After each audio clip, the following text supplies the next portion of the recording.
Hola, ¿qué tal? Bienvenidos un día más a un programa de ventas y birras. Hoy tenemos con nosotros a un filósofo de Houston experto en ética. Nos servimos unas birras y empezamos.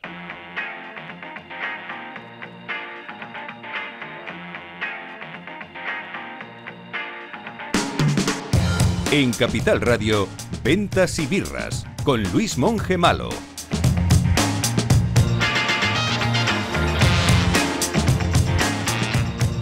Bueno, ¿qué tal, Richard? ¿Cómo estás? Muy bien, gracias, Luis. Es un placer estar aquí. ¿Eres filósofo? ¿O estudiaste, eres Eso licenciado? lo has dicho tú. Licenciado en filosofía. Sí, tengo doble licenciatura en filosofía y en literatura y lenguas españolas. Y además te especializaste en ética. No, bueno, ética es una parte, es una rama de lo que es la filosofía, la metafísica. Bueno, hay muchas diferentes ramas. Pues sí, la ética, sin embargo, la ética sí me gusta. Y tengo mi propio, enfoque filosófico que no quiero decir ahora. Si surge durante el tiempo que estamos juntos, pues muy bien, porque la ética es algo que se aplica en la vida práctica. No es una cosa que uno empieza a divagar sobre la cosa en privado, etcétera. No, se hace un poco como Aristóteles. Realmente la ética se hace haciendo y somos productos de lo que hacemos al final. Sí, de hecho yo soy muy defensor del estudio de la filosofía y creo que cada día es más necesaria. No tiene nada que ver con lo que pensaba hablar hoy, pero ¿conoces a Gustavo Bueno? ¿O has leído a Gustavo Bueno, un filósofo español también? Me suena el nombre, pero no. No estudio ya filosofía, no estudio nada. Desde hace unos 10 años, casi diría que devuelvo al mundo lo que durante 50 años absorbía. O sea, ya era hora de dejar de aprender, digamos, o intentar asimilar o absorber cosas nuevas y empezar a devolver. Vale, o sea que ahora estás en modo difusión, devolución. Un poco. Te haría muchas preguntas, pero prefiero que nos cuentes tu historia, que es bastante interesante. ¿Naciste en Houston, Texas? Sí, nací en Houston en los años 50, finales del 51. Y hasta el año 60, hasta los 9 años, pues ahí estuve. Y luego mi padre fue trasladado a Oklahoma, justo al norte, cruzando el Río Rojo, con John Wayne y las vacas. En Tulsa es una ciudad basada en el petróleo. De Cherokee también, la mitad de la población tiene sangre india. Y ahí duró hasta los 18 años. Se hizo secundaria, últimos de primaria y toda secundaria ahí.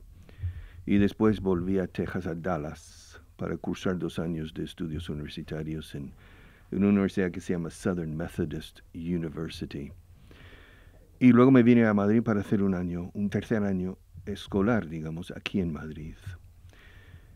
Y volví para terminar los estudios, cambié a la Universidad de Texas en Austin, la capital, en el centro del estado. Entonces ahí terminé la licenciatura.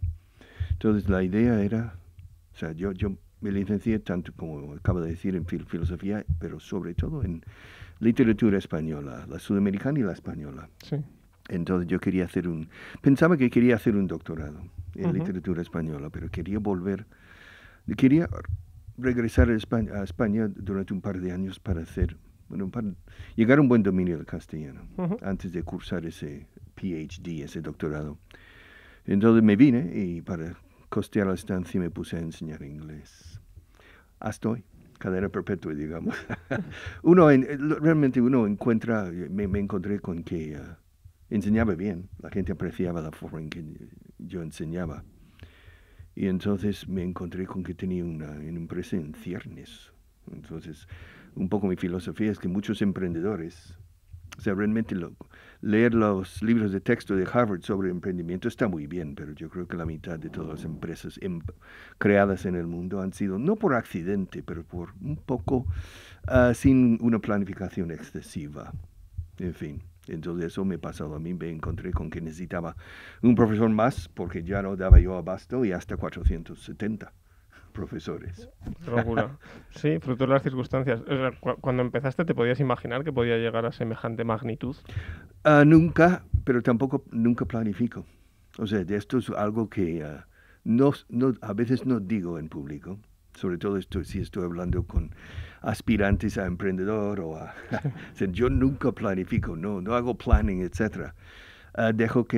Soy un poco orteguiano, dejo que las circunstancias me acaricien mucho y luego impongo mi yo. Pero primero tengo que dejar que los inputs me toquen, me soben, etc. Y estoy ya... Y si estoy bien preparado, entonces las oportunidades las puedo coger al vuelo y aprovecharlas. Pero hay que estar preparado. Hay que tener habilidades, hay que tener las actitudes adecuadas. Y entonces las oportunidades, incluso en épocas de vacas flacas, pues las puedes aprovechar. Entonces yo dejo que la oportunidad como decía Ortega, la circunstancia ¿cómo se diría? Me cale por todos los poros, si es posible. Y luego aprovecho con mi yo. Pero circunstancia primero. Entonces yo no planifico. Yo dejo que, por ejemplo, estoy aquí. ¿Por qué he venido aquí? No nos conocíamos antes, de acuerdo, pero puesto que me has buscado, he dicho que sí. ¿Qué puede salir esto? Pues puede salir una... ¿Quién sabe? Entonces tengo que exponerme a muchos diferentes inputs. Entonces a lo largo de 30 años, 40 años de actividad profesional, pues un 10%, un 5% de lo que sea de esos inputs abren oportunidades. Entonces es una filosofía ante el quehacer empresarial. No te imaginas cómo de acuerdo estoy. No, tú no me habías escuchado antes, nos hemos conocido hace 5 minutos antes de empezar este programa. Es que repito este tipo de filosofía constantemente.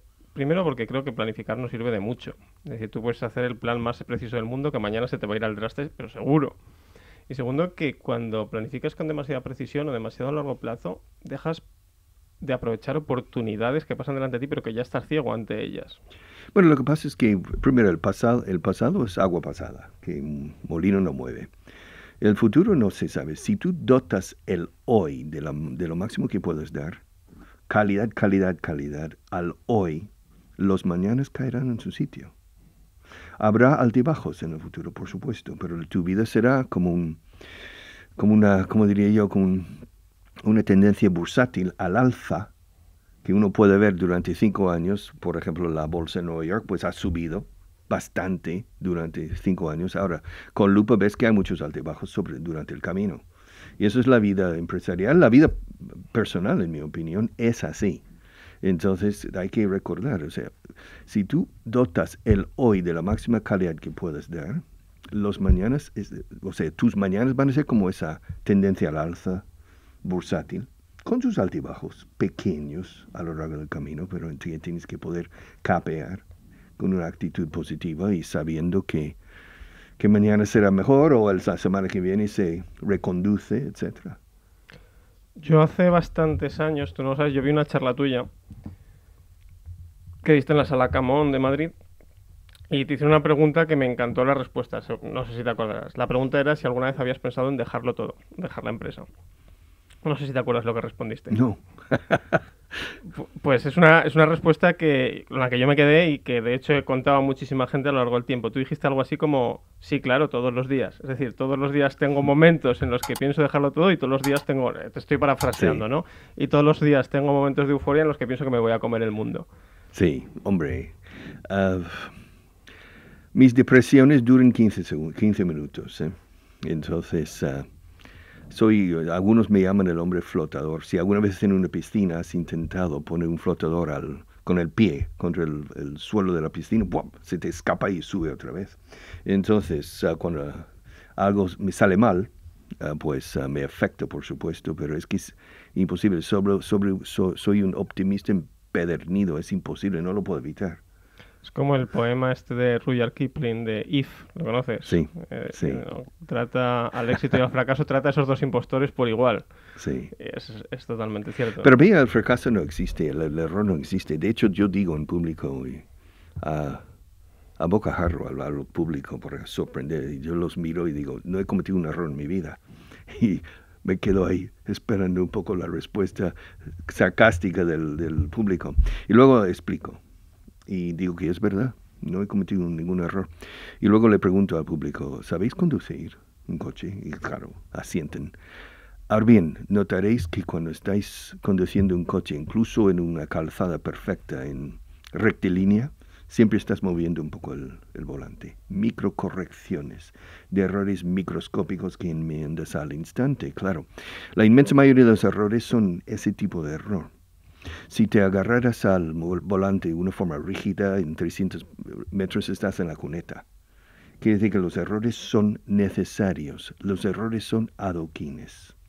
Y sin adoquines no hay camino a tu destino. Entonces tienes que saber capear los altibajos y asimilar los errores y aprender de ellos. Si aprendes tus errores, no son errores, son oportunidades de aprendizaje. Son nuevos profesores que te orienten y te conducen hacia tu destino. Eso tiene mucho que ver también con el aprendizaje de un idioma. Hombre, con el aprendizaje de idioma, los idiomas es muy difícil, a diferencia de lo que pregonan muchos de mis competidores. Es tremendamente difícil hacerse con un buen dominio de idioma. Yo nunca uso, o trato de no usar el verbo aprender, porque conduce a equívocos. Yo podría enseñarte el inglés en una pizarra muy grande durante 2 horas y desplegar todo el idioma relevante. Y te quedarías impresionado, wow, y yo te cobro porque ahora has aprendido inglés. No. Aprender un idioma es poder ir a Londres y traer el contrato firmado, usando el inglés como medio de comunicación para ese fin. Entonces eso exige un nivel auditivo perfecto. Soy perfeccionista en lo auditivo. Hay que entender significados y matices a la primera. Ahora bien, hablar, eso es imperfecto siempre. Nadie habla perfectamente, ni yo en inglés. Yo tengo mis momentos elocuentes y tengo mis momentos menos elocuentes, donde digo, podría haberlo dicho y con la edad más, sobre todo hablando en castellano. Hace 30 años hablaba mejor, ahora con la edad uno va perdiendo capacidades motrices y se nota en el habla. Entonces es muy difícil articular bien un segundo idioma oralmente, pero hay que entender la primera. Si entiendes la primera, entonces estás posicionado para resolver en línea con tu inteligencia y tu preparación de los temas. Para quien no se haya dado cuenta, estamos hablando con Richard Vaughan, el archiconocido Richard Vaughan, que tiene, yo creo que el negocio de aprendizaje de inglés más grande que hay, por lo menos en España, quizás en el mundo.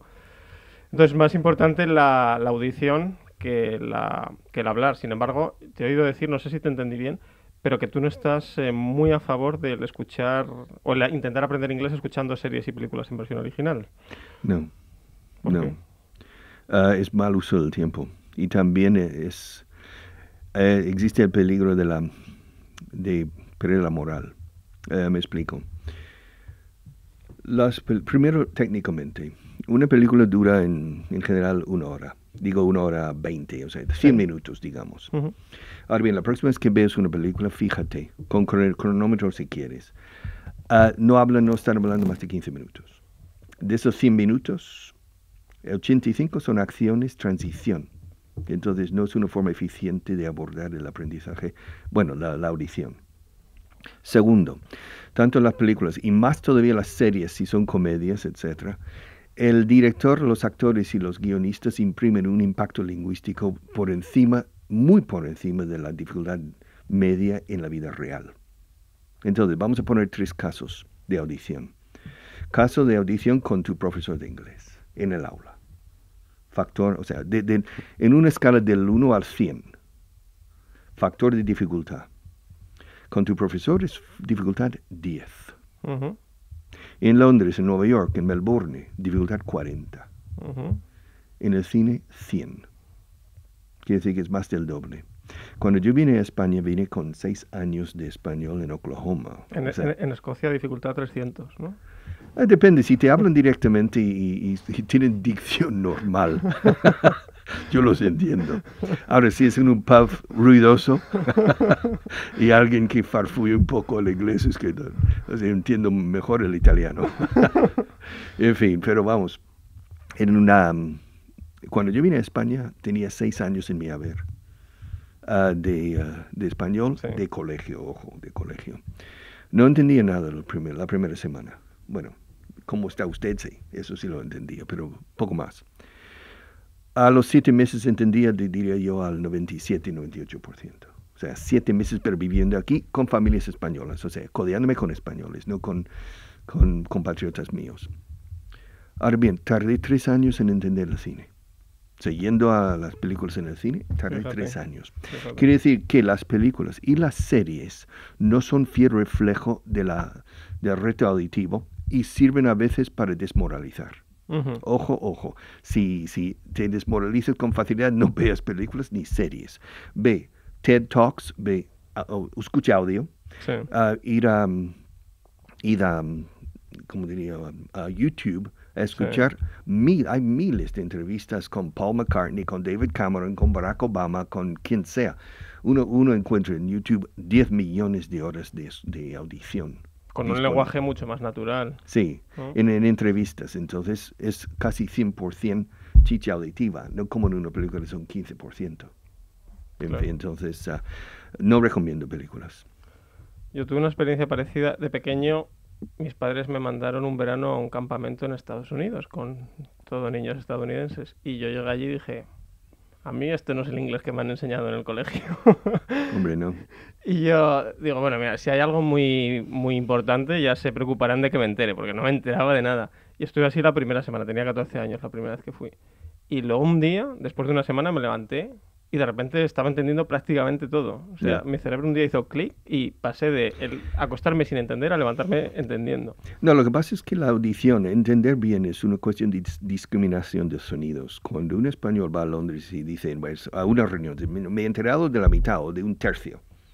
Luego le enseñas lo que, si pudieras enseñarle por escrito lo que no ha entendido, entendería al 95%. Quiere decir que no es, cuando no entiendes, no es porque estén utilizando vocabulario, expresión, giros desconocidos. ¿Qué más? No estás entendiendo. Por ejemplo, en español, ¿cuándo vas a ir? De basa. ¿Qué significa basa? Basa. No, es ¿cuándo vas a ir? ¿Cuándo vas a ir? Pero el extranjero oye basa. Basa. O jumped over. O sea, jumped over the bar. Sí. Jumped over. ¿Qué significa tover? No, es jumped over. Entonces, la forma de enlazar, el enlace fonético, existe en todos los idiomas. Entonces, hace falta exponer el oído durante muchas horas, el idioma acariciando el oído, hasta que el oído empieza a discriminar estas conectividades silábicas, etcétera. De hecho, una de las cosas que ocurre cuando empiezas a aprender un idioma es que te parece que todo es seguido, no eres capaz de diferenciar dónde están los espacios entre las palabras y luego cuando vas desarrollando el oído empiezas a notarlo.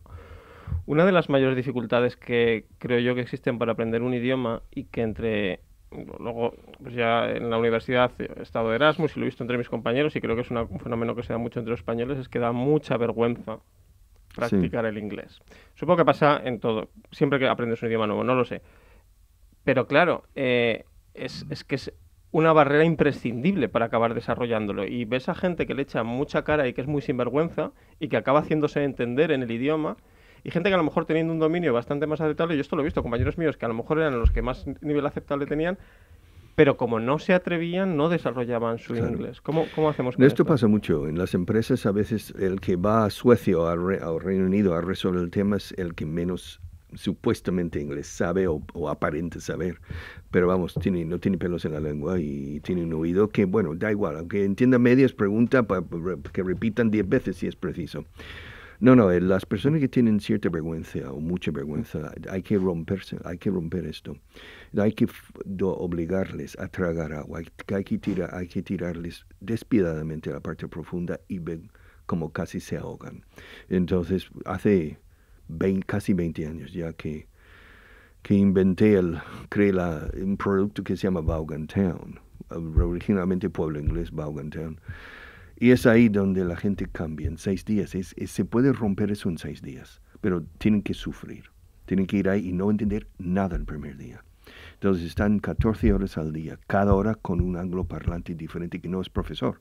Puede ser un científico de California, un ama de casa de Edimburgo, o una profesora de baile de Melbourne. Entonces, pero vamos, están 1 hora con cada uno a lo largo del día, luego desayunando, comiendo y cenando. Y se dan cuenta al final, al tercer día, no pueden ya pensar y traducir, entonces, ¡bam!, las barreras se rompen. Entonces es un cambiazo auditivo y de confianza. Y también en muchos casos un cambio vital en estas personas. Bhagwan ha creado, mira, es que es increíble los cambios. El cambio ha cambiado la vida de las personas de esos 6 días. Y en fin, entonces la vergüenza es algo que hay que superarlo. No hay vuelta atrás, no hay otra consideración. Entonces hay que buscar cómo demonios hacerlo, hay que exponerse. Hay que ir fuera, de acuerdo, pero si vas fuera a Londres o a Bath o a Boston, pues tampoco encuentras las angustias, los apuros. Apuro neto de sufrimiento, o sea, horas sufrir. Netas de apuro. Tú vas a Boston y puede ser 1 hora al día, porque puedes huir o esquivar, etc. Ahora bien, si vas fuera, deberías ir fuera para estudiar en inglés, para no estudiar inglés. Quiero decir que no vayas a Londres para sentarte con un profesor y ver los verbos irregulares de nuevo con compañero italiano y polaco a tu lado. Completamente.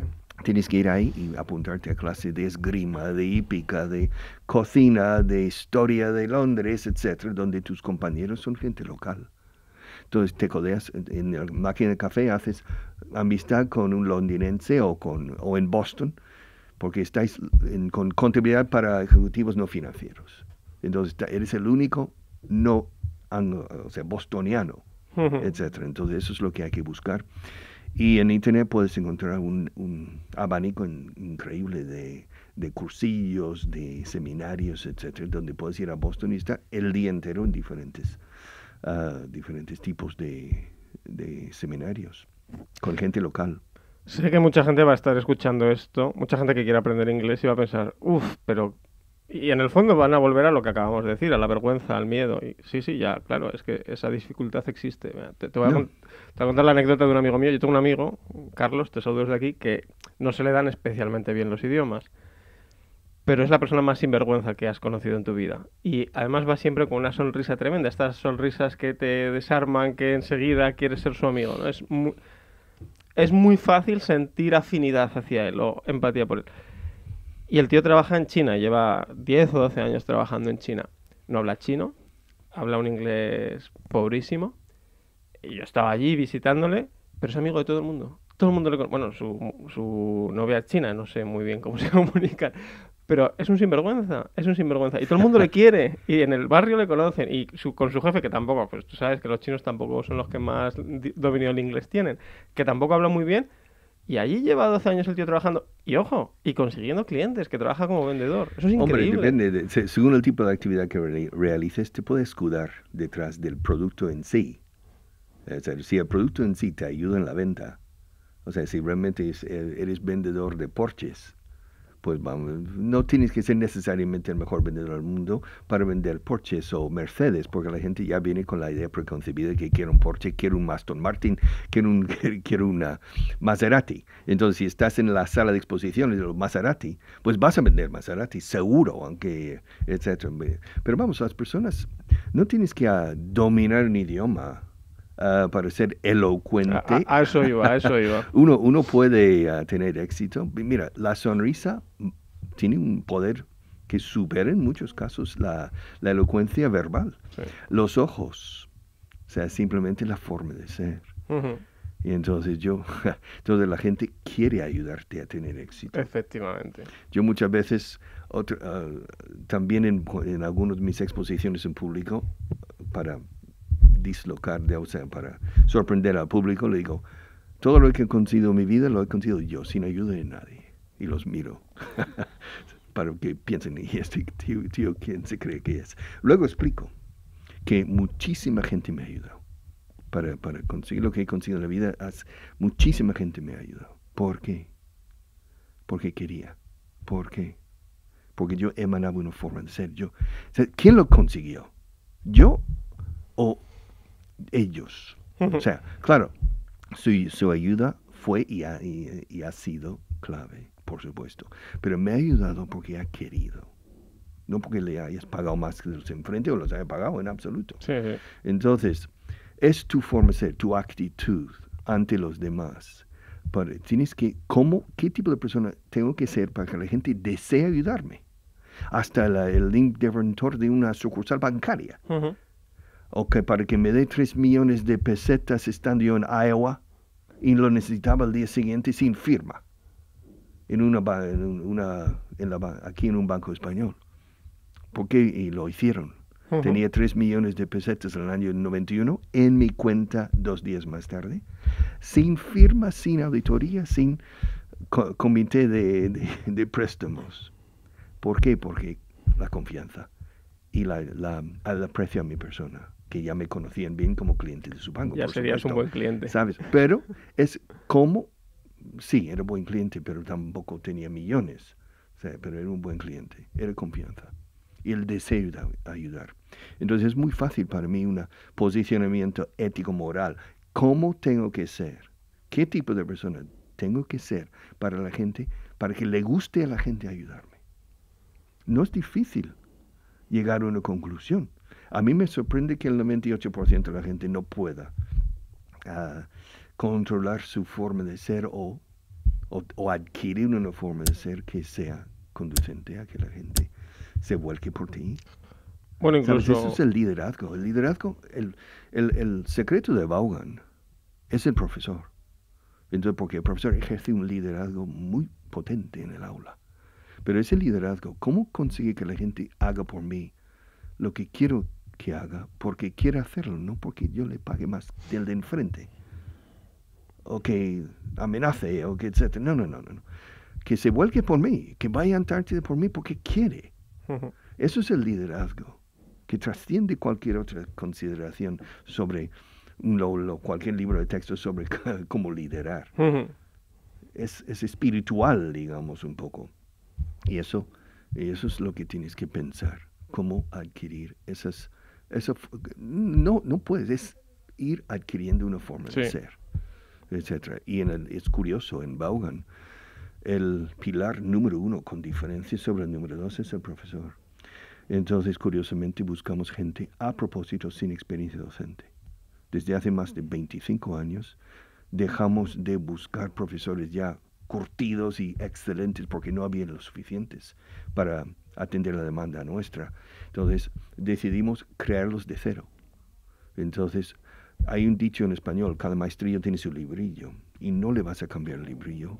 Cuando un mediocre le puedes formar durante 100 años y sigue siendo mediocre más 1. Ahora bien, si buscas gente con la materia prima adecuada, entonces buscamos a propósito de gente que no ha enseñado nunca, ni inglés ni matemática. Ahora bien, pero buscamos 2 atributos y nada más que 2. Energía en el cuerpo y humildad. Humildad en el sentido de capacidad de introspección, capacidad de autoanálisis. Y cuando encuentras eso, gente con energía y con ganas de hacer bien, de hacer lo mejor que puedan, que es la humildad, son imparables. Tienes que formarles y los dotas de las aptitudes con P adecuadas. Pero vamos, es fácil. Pero aún así, acertamos solo en el 70%, porque nuestro training, formación de 2 semanas, muy duras, tipo marines, el 30% no termina. No superan. Quiere decir que lo de la humildad, y casi siempre es por falta de humildad. O sea, nosotros somos el primero en España, sector privado, el más grande con diferencia. Algo hacemos bien. No nos cuestiones todavía. Nos puedes cuestionar en el mes 7 de trabajar con nosotros y luego podemos debatir cosas, pero al principio no cuestiones. Entonces buscamos a esa gente con esa actitud de quiero aprender.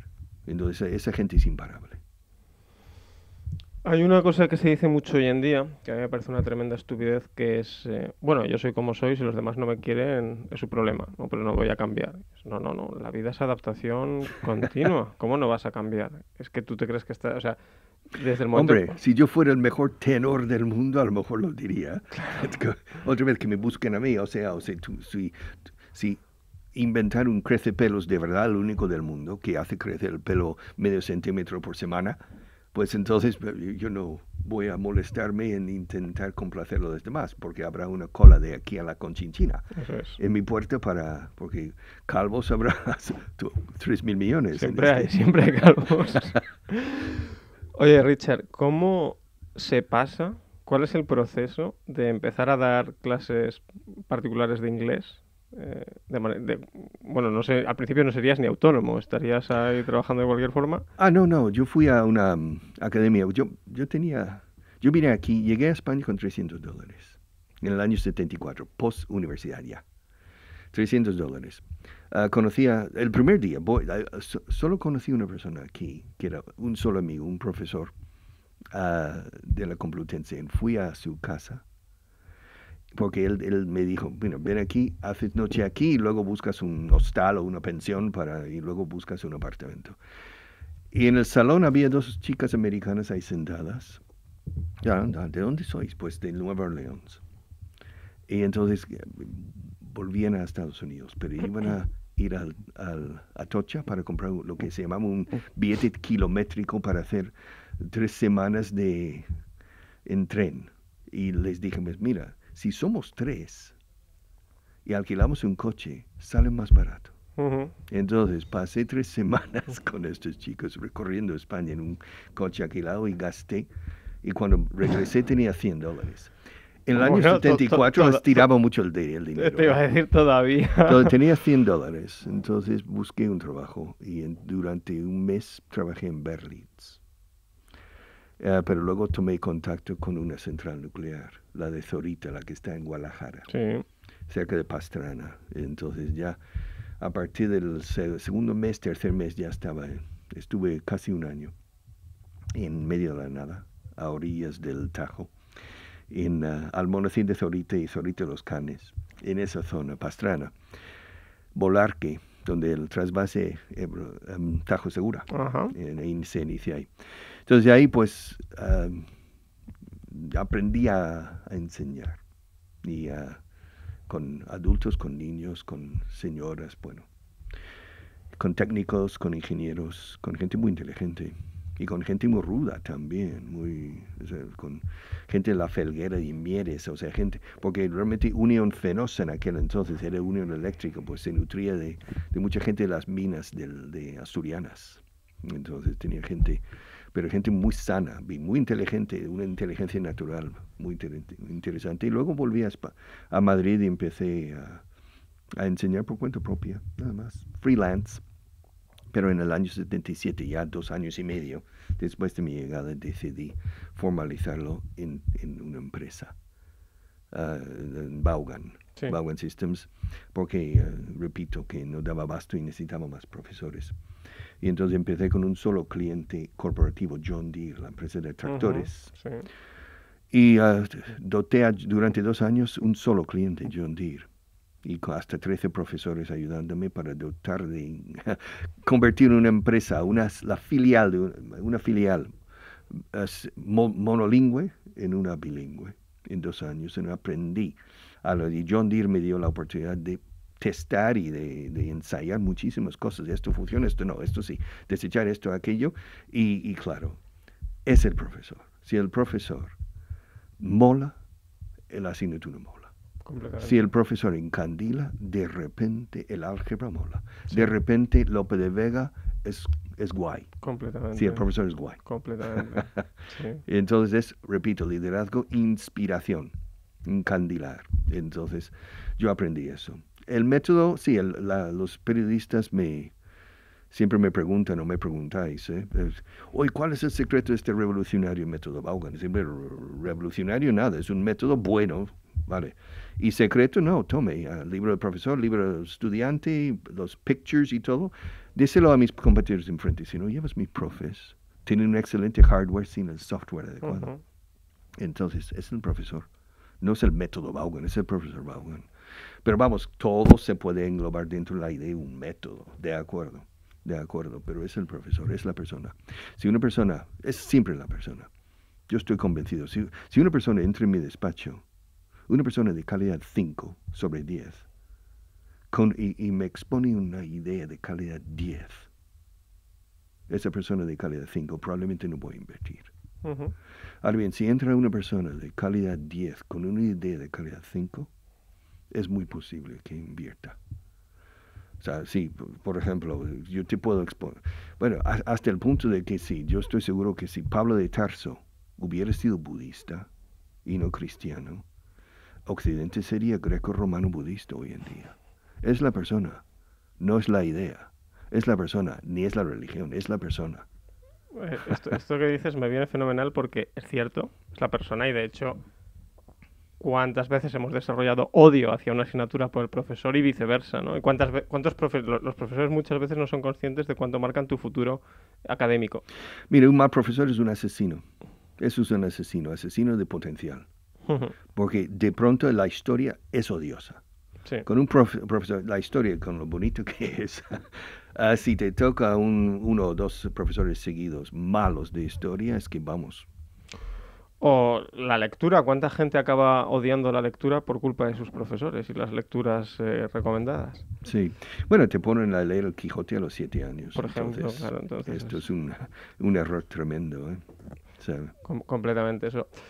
Pero este programa se llama Ventas y Birras. Y lo mismo que la persona es fundamental en el proceso de aprendizaje, lo es en el proceso de venta. Y yo creo que tú eres consciente de que gran parte del motivo por el que la gente compra Vaughan es porque compran a Vaughan.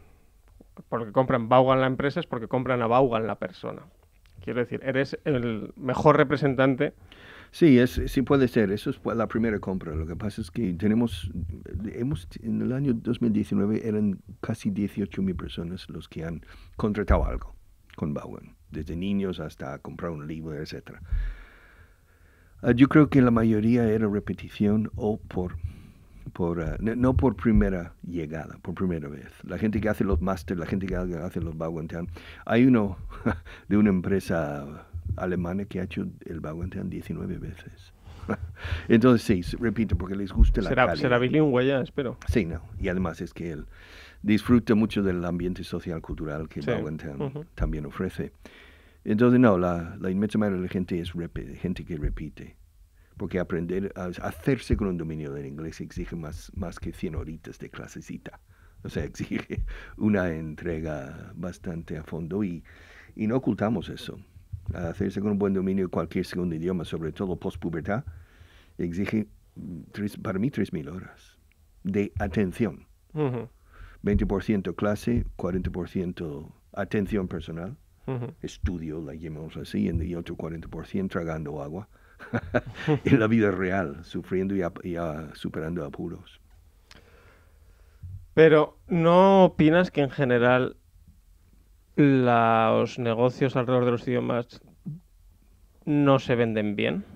De hecho, resulta algo como muy desagradable a la gente en las empresas cuando les dicen, nos vamos a dar clases de inglés. Que es algo en lo que tú estás muy en contra en general. Mi sector es oportunista, chapucero y desprestigiado. ¿Cuántas veces has oído con 1,000 palabras usted aprenderá inglés? Con el método MaNaturalNet, 3 meses este verano, todos los días, sí. Usted aprenderá inglés. Claro, cualquier cosa difícil. O adelgazar 20 kilos en 2 meses con estas pastillas mágicas.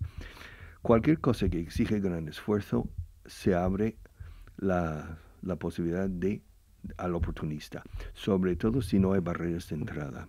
En mi sector no hay. Claro. Si alguien quiere competir contra mí, no necesita construir una fábrica, ni buscar... Ni proveedores, ni materias primas. Entonces, es muy fácil entrar a competir y luego ofrecer el oro y el moro y huir a la quema a tiempo. Ha habido gente que ha ganado mucho dinero en mi sector, huyendo a la quema a tiempo y creando escándalos. O sea, yo creé Vaughan Radio. Sí, bueno, de hecho hay un caso muy famoso, ¿no? Sí, el Opening in Wall Street Institute. Yo creé Vaughan Radio a raíz de ese escándalo. Porque hasta el año 2003, realmente hasta el año 2004, no me interesaba ofrecer inglés a personas físicas, al público en general, de masa. Solo empresas. Solo empresas. Porque puedes tener 100 alumnos y una sola factura. Entonces, claro. Y también para la acción comercial. Sí. Pero Claro. vamos, Esto es muy interesante, esto que acabas de decir, perdona que te interrumpa, para la acción comercial, porque es mucho más eficiente, quieres decir. sí, hombre, si puedes conseguir una venta en una semana y supone 300 alumnos, Claro, mientras que una persona física es uno por uno. desde O luego. sea, sin embargo, hay ventajas en los dos. A la persona física puedes precobrar y luego la empresa te paga 90 o 120 días.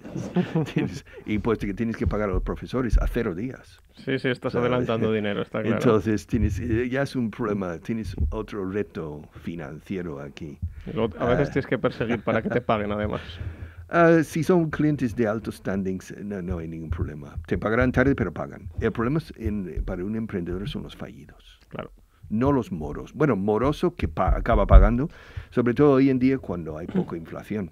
Exacto. Entonces, si puedes aguantar y los bancos te ayuden, o con pagarés o con algunas líneas de crédito, puedes capear estas cosas sabiendo que van a pagar. Eso sí, si no pagan, Dios mío, porque si no pagan tienes que generar 3 veces más venta para compensar la pérdida. Así, sí. Porque no estás perdiendo 3 márgenes brutos.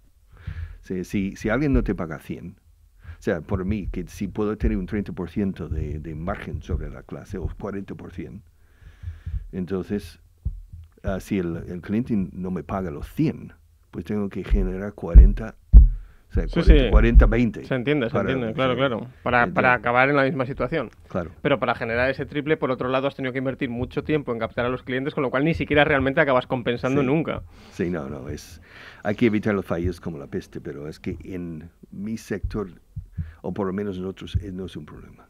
O sea, menos del 1%, creo. Suerte. Entonces, porque las personas físicas pues tienen que pagar por anticipado, por domicilio bancaria. Y las empresas son empresas como John Deere, Iberdrola, Ericsson, etcétera. Entonces, pero siempre hay algunos, ¿eh? Yo lo sé, incluso entre los más grandes siempre hay alguno que se intenta escaquear. Sí, pero acaban pagando. A no ser que la empresa entre en quiebra.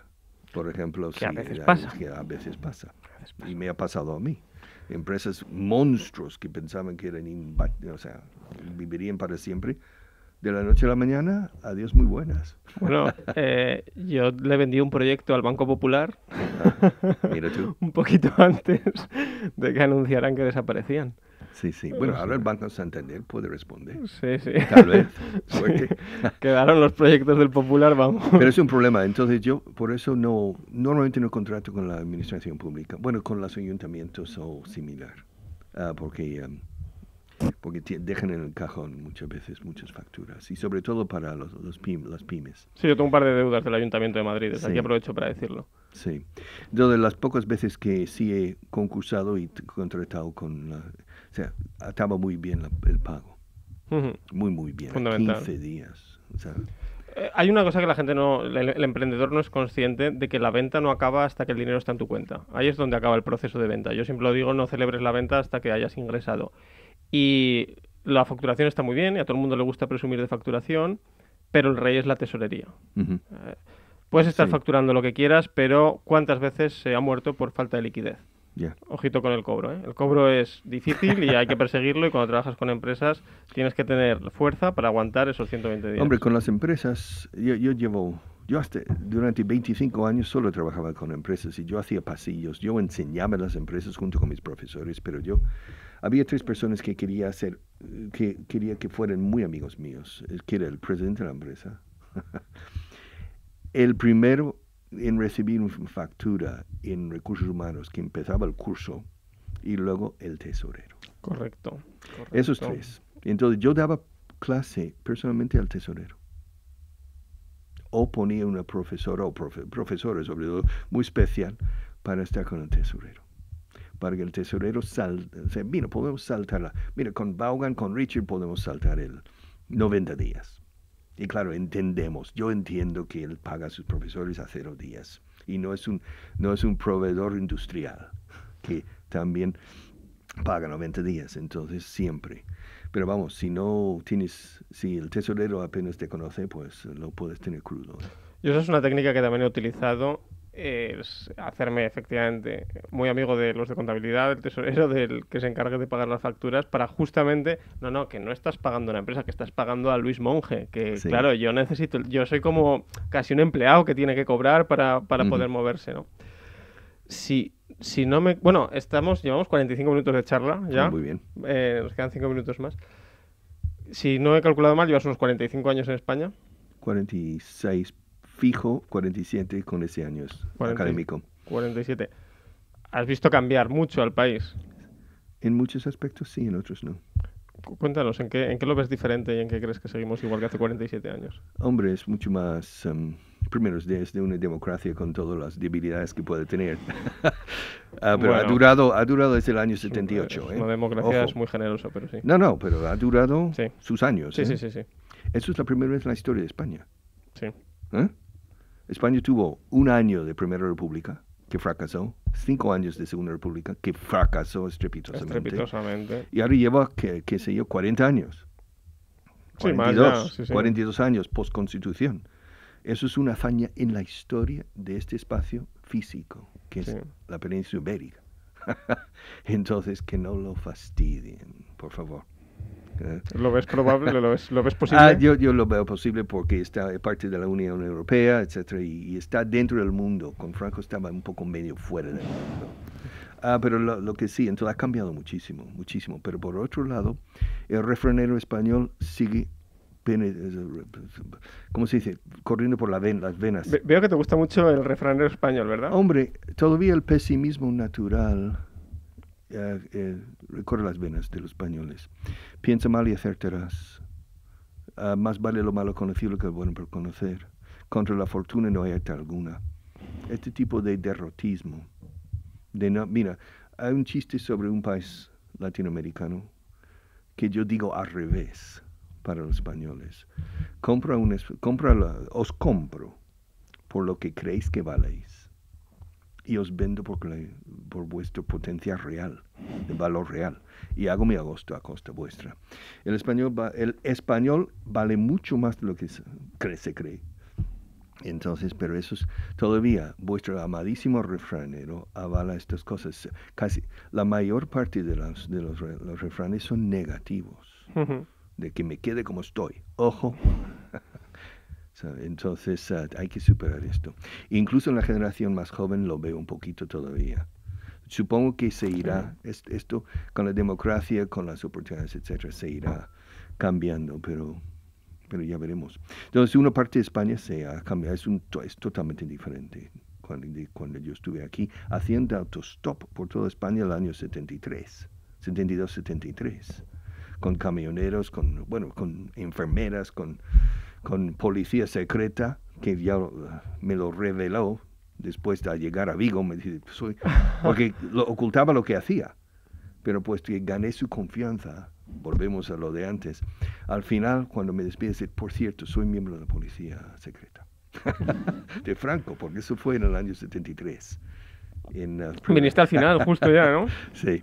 En fin, entonces, España tiene mucho potencial, mucho potencial. Más que otros países, en mi opinión, más que los germanos, etcétera. Sin embargo, es un potencial no realizado del todo, por culpa de los demonios del coco del español.